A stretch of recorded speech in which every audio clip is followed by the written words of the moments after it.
We just got the first look at the DJI Inspire 3, and let me tell you, it looks incredible. But my main question is it overkill? Stick around to find out. I'm Archie. I'm an adventure photographer, filmmaker, and drone pilot. So today we're going to talk about the DJI Inspire 3. I'm not going to bore you with every single spec out there. I'll just put the link below, that way you can check it out for yourself. But I'm going to cover the main points. So let's get right into it. First off, this drone is specifically made for aerial cinematography. They mention it a lot on their website. With that being said, they delivered well with the camera. It's a Zenmuse X9 with an 8K sensor. If you're shooting in ProRes, it shoots up to 8K 75 FPS. And if you're shooting in cinema and DNG, it shoots up to 8K 25 FPS, which are both incredible resolutions. It has a full frame sensor larger than the Zenmuse X7.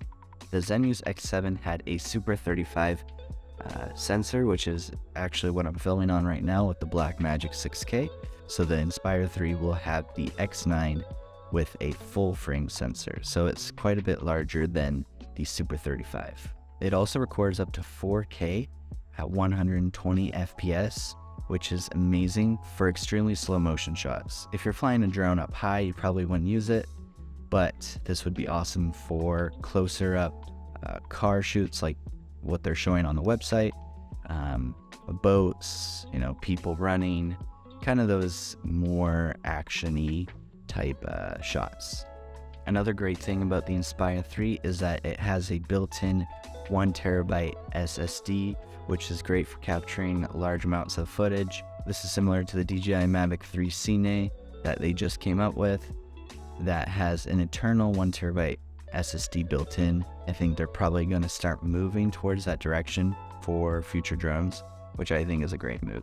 If you watch the commercial that they just came out with, you'll notice that they show a lot of low light situation type shots, and I think they're pushing this heavily because they also claim that it has a dual native ISO and more than 14 stops of dynamic range. So let's talk about the dual ISO. So it offers ISO 800 and ISO 4000, which is awesome because drones are notoriously bad at low light situations.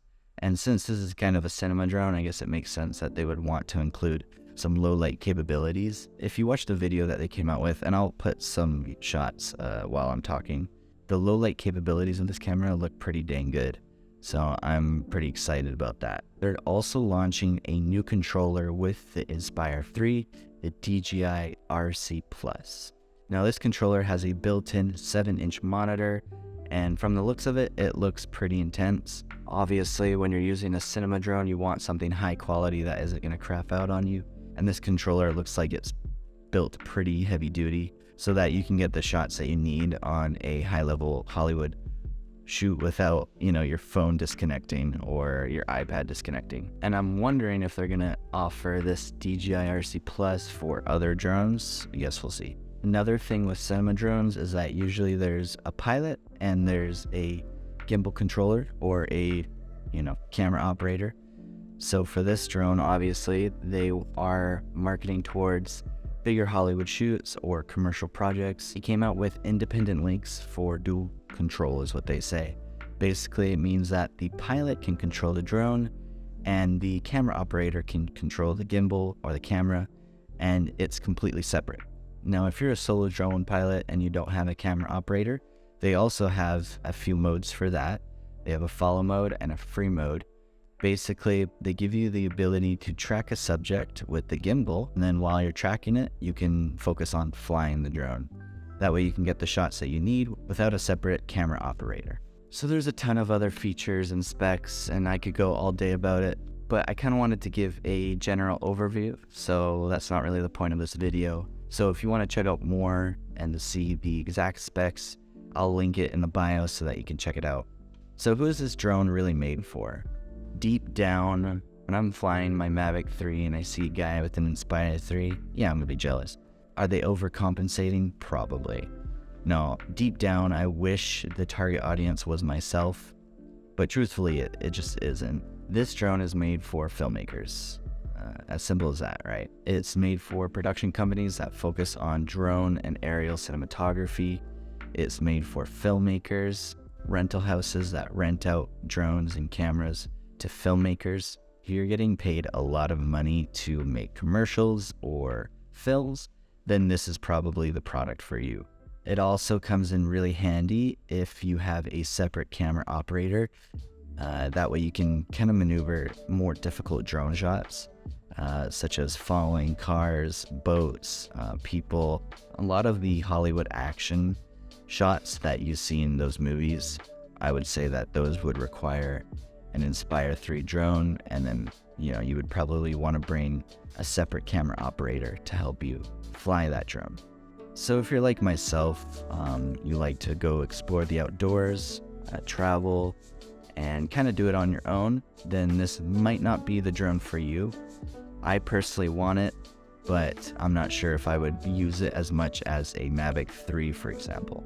The Mavic 3 is all around an amazing drone for the size, especially if you're traveling. The Inspire 3, I can imagine, would be a ton to pack and carry, and would also be a hassle to have to fly every time you want to get a shot. So I would say if you're wanting to get into professional drone cinematography and have a production company built around it, then you should definitely look into getting this drone.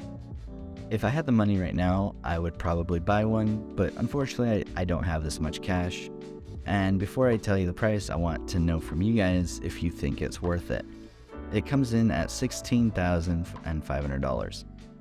I personally thought it was going to cost a little bit less, probably around the $10,000 range, but they do have a lot more features than the Inspire 2 has. So I can understand why they want to charge that much, and it's also not made for consumers. It's made for, basically Hollywood or, production companies.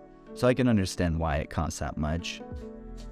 That doesn't include any lenses. It only includes the drone, the controller, includes the gimbal camera, and then all of the other things that you would need for, the drone to work. So like batteries, charging hub.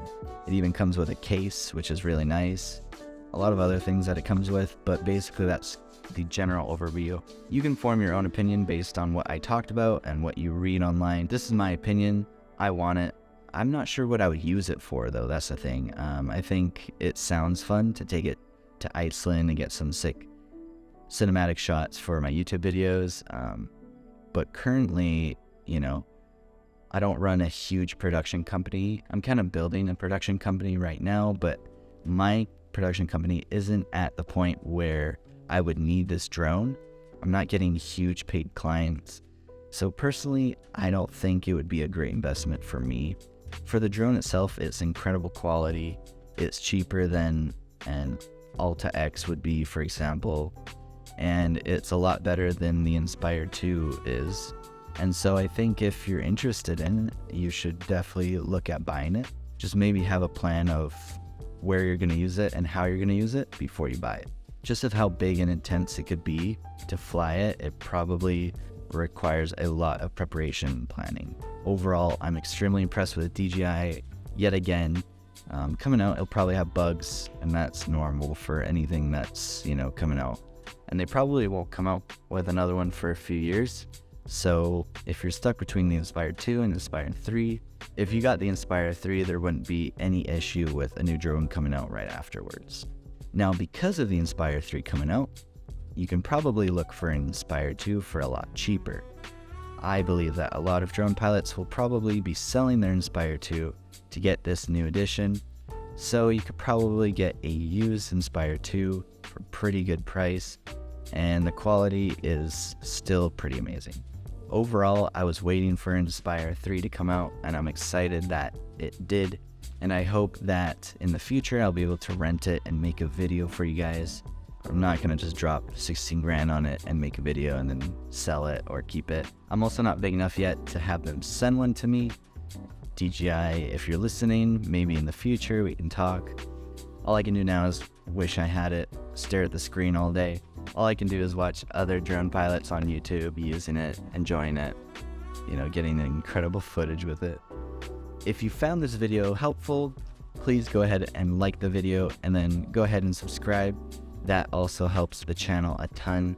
I'm trying to build a community around adventure, cinematography, photography, and drones. So if that interests you at all, going out in nature and filming the incredible earth that we have, then go ahead and subscribe. I'm actually working on a few videos right now, so those will be coming out very soon, and I appreciate you guys listening. Have a good day. Don't drop 16 grand unless you have it. And if you do have it, send me it because I want one too. All right, see you guys.